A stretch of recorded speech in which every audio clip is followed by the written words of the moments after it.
نحمد و نصلی علی رسول الکریم اما بعد قال اللہ تعالی لقد كان لكم في رسول اللہ اسوة حسنہ لمن كان يرجو اللہ والیوم الآخر۔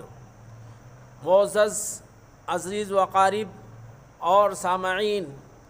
اللہ کے نبی پاک علیہ الصلاۃ والسلام کی سیرت اور حیات کا جاننا ہم سب کا دینی فریضہ ہے۔ اللہ نے آپ کی زندگی کو ہمارے لیے اسوہ، آئیڈیل، نمونہ بنایا ہے، چنانچہ اس کا معلوم کرنا ہمارا ایک دینی فریضہ ہے۔ اللہ کے نبی پاک علیہ الصلاۃ والسلام کی نبوت سے پہلے کی زندگی کا پچھلے سلسلوں میں اس کا تذکرہ کیا جا چکا ہے۔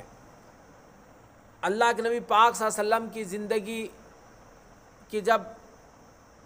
40 سال ہونے کے قریب تھے تو آپ کے نبی بنائے جانے سے 6 ماہ پہلے آپ کو سچے خواب دکھائے گئے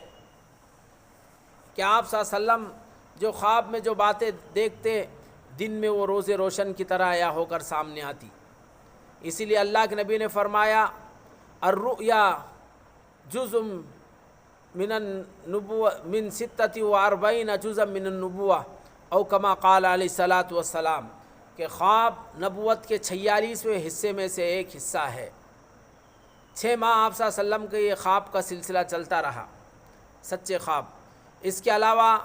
اللہ کے نبی پاک صلی اللہ علیہ وسلم کو یہ ایک بات نبی بنائے جانے سے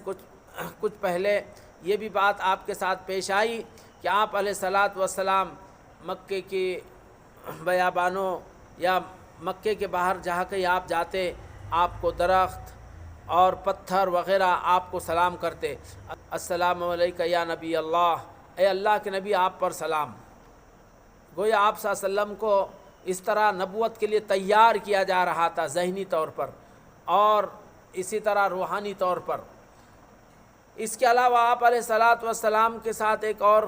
خصوصی بات یہ پیش آئی کہ حبب الیہ الخلاء،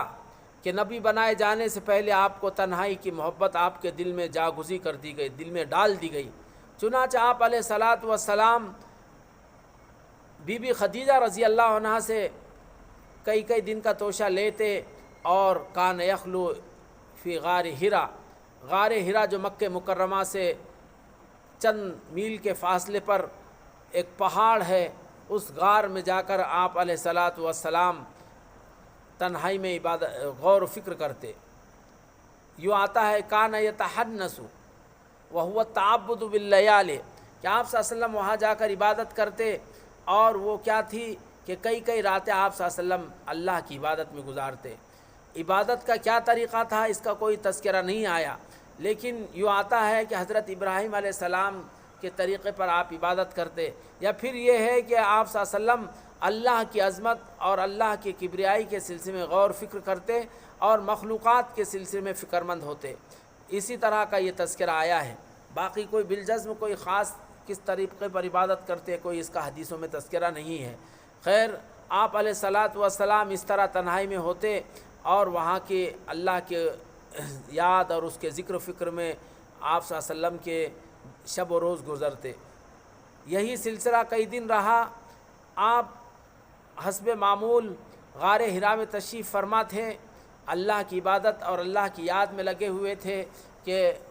حضرت جبرائیل علیہ السلام آپ علیہ السلام کے پاس تشریف لائے اور آپ کے سینے کو اپنے سینے سے لگا کر کہا کہ اقرا، سب سے پہلے کہا کہ پڑھیے۔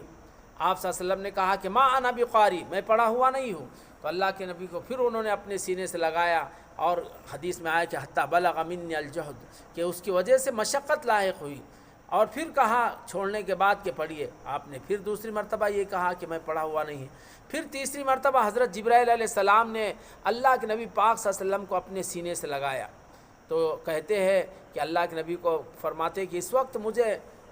مشقت پہلی 2 مرتبہ سے زیادہ لائق ہوئی۔ یہ اس طرح حضرت جبرائیل علیہ السلام اپنے سینے سے لگاتے اور چھوڑتے۔ اس کی حکمت یہ بتلائی کہ اللہ کے نبی پاک صلی اللہ علیہ وسلم کو روحانی طور پر آپ کے سینے کو اللہ کے کلام اور نبوت کے عظیم منصب سے فائز ہونے کے لیے آپ علیہ الصلاۃ والسلام کے سینے کو اپنے سینے سے، یعنی جبرائیل علیہ السلام اپنے سینے سے لگا کر آپ کے سینے کو اس کے لیے تیار کر رہے تھے۔ بہرحال جو بھی حکمت رہی ہو، اس طرح عمل ہوا۔ اللہ کے نبی پاک صلی اللہ علیہ وسلم پر اس وقت پھر تیسرے مرتبہ پڑھنے کے بعد جب آپ حضرت جبرائیل نے کہا کہ پڑھیے تو آپ صلی اللہ علیہ وسلم کے زبان سے سورہ علق کی یہ 5 آیتیں یہ آپ کی زبان پر جاری ہوئی کہ اقرأ بسم ربک الذی خلق خلق الانسان من علق اقرأ وربک الاکرم الذی علم بالقلم. یہ 5 آیتیں ہیں، یہ 5 آیتیں ہیں جس کا عظیم معنی ہے، انشاءاللہ آئندہ کبھی بیان کیا جائے گا. یہ سورہ علق 30ویں پارے کا ایک صورت ہے، اس کی یہ 5 آیتیں جو سب سے پہلے آپ علیہ الصلاۃ والسلام پر نبی بنائے جانے کے بعد سب سے پہلے آپ پر اتری. چنانچہ آپ علیہ الصلاۃ والسلام جب یہ آیتیں اتری اور آپ کو نبوت سے سرفراز کیا گیا تو آپ علیہ الصلاۃ والسلام گھبرائے ہوئے تھے اور کہا کہ ترجف بوادرہ، مختلف الفاظ آئے ہیں کہ آپ علیہ الصلاۃ والسلام کے جسم کا بعض حصہ کہا کہ کپ کپا رہا تھا، سینے کے اوپر کا حصہ جو ہے آپ صلی اللہ علیہ وسلم کا کپ کپا رہا تھا اس عظیم بار اور اس عظیم ذمہ داری کے ڈر اور خوف کی وجہ سے. چنانچہ آپ علیہ الصلاۃ والسلام اپنے گھر تشریف لائے اور گھر آنے کے بعد اپنے اہل خانہ سے کہا کہ مجھے کچھ اڑا دیجئے، زملونی، مجھے کچھ اڑا دیجئے. چنانچہ ان لوگوں نے آپ علیہ الصلاۃ والسلام کو چادر اڑا دیا. آپ صلی اللہ علیہ وسلم نے کچھ دیر آرام فرمایا. جب وہ کیفیت دور ہوئی آپ علیہ الصلاۃ والسلام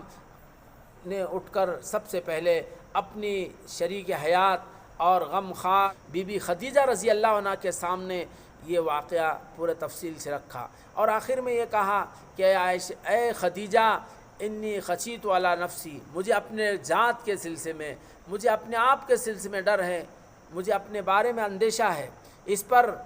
قربان جائیے اس عظیم خاتون. اس کے یہ الفاظ جو ہمیشہ تاریخ میں لکھے گئے، سیرت میں جس کو نوٹ کیا گیا، جو ایک نبی کی سچی تصویر کشی اور نبوت کے نبی بنائے جانے کے سے پہلے کی زندگی کی ایک عکاسی تھی. کہا کہ کلا واللہ لا یخزیک اللہ ابدا، ہرگز نہیں کہ اللہ تعالیٰ تمہیں ہرگز ضائع نہیں کرے گا. اور اس کی پھر وجہ بتلائی کہ انک لتصل الرحم وتحمل الکل وتکسب المعدوم وتقری الضعیف وتعین علی نوائب الحق، کہ تم کو اللہ تعالیٰ ہرگز ضائع نہیں کرے گا کہ تم رشتے ناتے جوڑتے ہو، تم مہمان کی مہمان نوازی کرتے ہو، تم کہاں کے فقیر و محتاج و غریبوں کے لیے تم کماتے ہو، اور کہاں کے زمانے کے جو حالات آئے، زمانے کے جو مصیبتیں آئی ان میں تم مددگار بنتے ہو. اور پھر کہا کہ تم محتاج و غریبوں کے مددگار ہو. اس طرح کے حالات اللہ کے نبی پاک علیہ الصلاۃ والسلام کی جو کیفیات تھی وہ بیان فرمائی. اور پھر آتا ہے کہ اس کے بعد بی بی خدیجہ رضی اللہ عنہا نے آپ علیہ الصلاۃ والسلام کو اپنے چچا زاد بھائی ورقہ ابن نوفل، جو ایک اس وقت بڑی عمر ان کی ہو چکی تھی اور وہ کہاں کہ کان قد تنصر فی الجاہلیہ، کہ وہ فرد تھے